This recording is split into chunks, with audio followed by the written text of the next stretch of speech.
Allison Hartson, who of course is running against Dianne Feinstein in California for the Senate, released an ad where she argues in favor of Medicare-for-All. Let's take a look. Will you co-sponsor Senator Bernie Sanders' Medicare-for-All bill? Not at this stage. Dianne, you've been in Congress for a quarter of a century. When are you going to be ready for Medicare-for-All?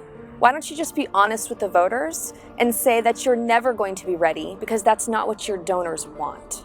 After that town hall, she went and raised money from healthcare companies. While our families are suffering, she's collecting checks. The people overwhelmingly want Medicare for all, but big pharma donors profit off of a sick America. There is no excuse for this in a democracy. I'm going to make sure that this entire country has health care by fighting for a Medicare for all system now. We cannot afford to keep waiting for the wealthiest nation in the world to have a healthy and prosperous people. And I'm not going to take a dime of corporate money so that you can be confident that my fight is for you. It's time that California has a senator who will lead, not follow the money. God damn. I'm jealous of people who get to vote for her, and I'm jealous of people who get to vote for a variety of the Justice Democrats. I mean, if you're in West Virginia and you get to vote for Paula Jean Swearengin over Joe Manchin, it's like, wow. You know, if you're in Nevada and in Las Vegas and you get to vote for Amy Villela, wow. I mean, I'm genuinely sad that I don't have that opportunity. There's nobody running in my district, and nobody running for Senate, at least that I know of in New York. I guess I get to vote for Cynthia Nixon for governor. That's nice, against Andrew Cuomo. And she's a populist lefty, and she's going after him hard, which I'm enjoying.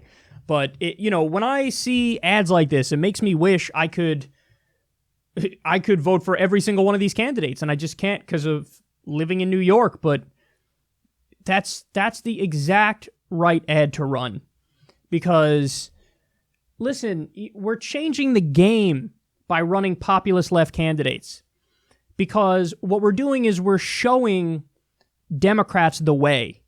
We're changing the paradigm. To this point, and basically from the 1980s and onward, the Democrats were under the delusion that the way to win elections is to run further right-wing candidates and to run neoliberal centrists. And, Bill Clinton, in many respects, he obviously ran later on, 1992, but he is responsible for this in many respects because he did run as that kind of a Democrat. See, you have to understand the history of, number one, money in politics, but also, number two, the seesaw effect that's happened throughout U.S. politics in the Democratic Party. And what you had was, in the era of Vietnam, it's actually true that mainstream America looked at, hippies and their fucking tie-dye shirts and their free love and drugs and fucking and long hair and grungy beards, and they went, whoa, that's wild. Like, that, you're going too far here. So it is true that socially and culturally, you had lefties that were viewed in the eyes of America as, whoa, you went too far left. So then around that time frame, you get who elected? Ronald Reagan. Mr. Traditional, Mr. Wear the Suit, it's morning in America, and let me speak to you in the proper politician's voice with the fake sunshiny attitude, but very conservative.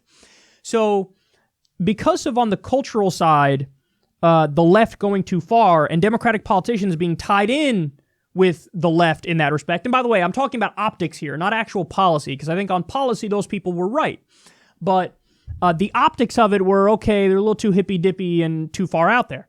So Ronald Reagan gets elected, and then the Democrats come up with this not at all brilliant idea. You could say it was brilliant electorally at the time, but not brilliant in terms of policy, where they said, all right, we're going to start taking corporate money, and then that, of course, made them not a party of the workers anymore.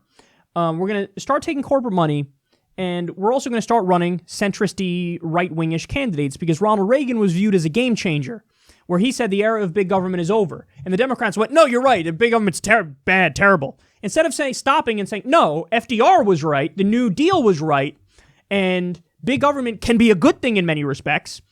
Instead of saying that, they didn't. They conceded the ground. They're like, oh, no, you're right, big government's bad. And so that's where you get the neoliberals coming from. And okay, hey, let's deregulate Wall Street and let's allow business owners to do whatever they want with these shitty trade deals so they can outsource good middle-class jobs, and let's destroy unions in the process. And what happened was that mindset, even into the Barack Obama era, it infected the Democrats. And what you have is every time the Democrats lose an election, they're still stuck in that frame. And they go, oh no, the problem is we weren't far right-wing enough. And you saw this in the wake of Hillary Clinton losing to Donald Trump. There were countless articles that said the problem with Hillary Clinton isn't that she was Hillary Clinton and she was a neoliberal centrist warmonger. They go, the problem with Hillary Clinton is that she listened to Bernie Sanders too much and ran too far to the left. So they can't break free from that framework. The framework of the answer is always run right. The answer is always be more corporatist. But now you're starting to see, and it's happening in the hardest way possible, which is grassroots and up. So it's not top down. It's not people with power realizing this. And in many ways, they can't acknowledge it because they take corporate money, so they have to keep running to the right.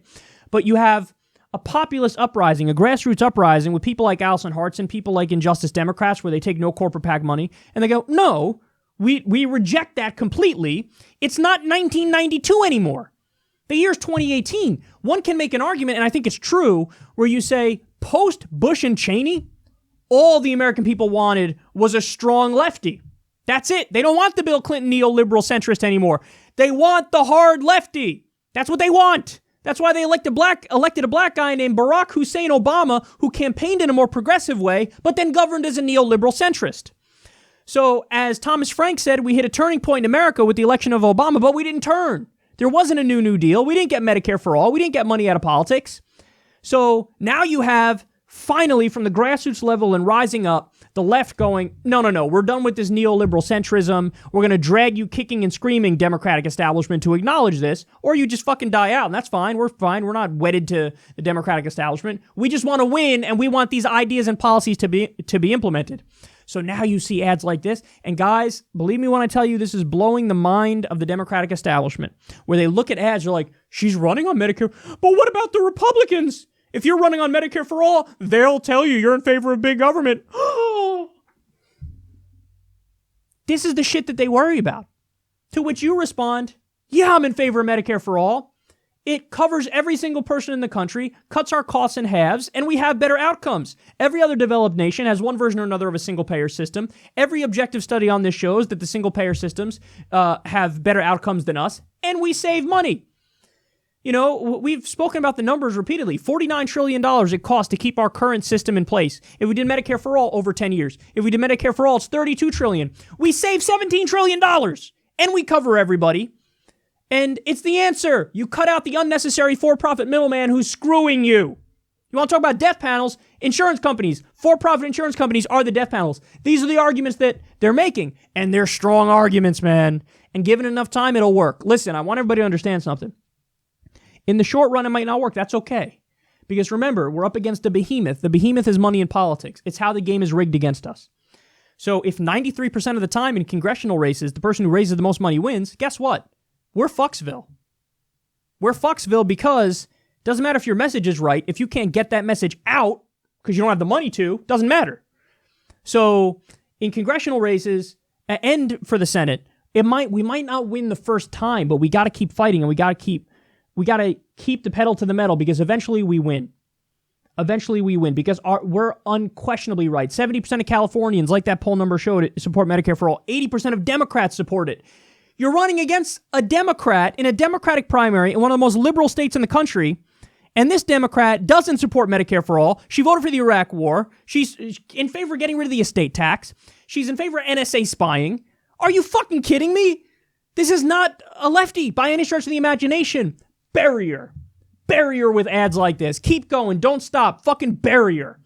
So keep fighting, Allison. I love what I'm seeing here. If you keep up the pressure and we get the word out, she'll win.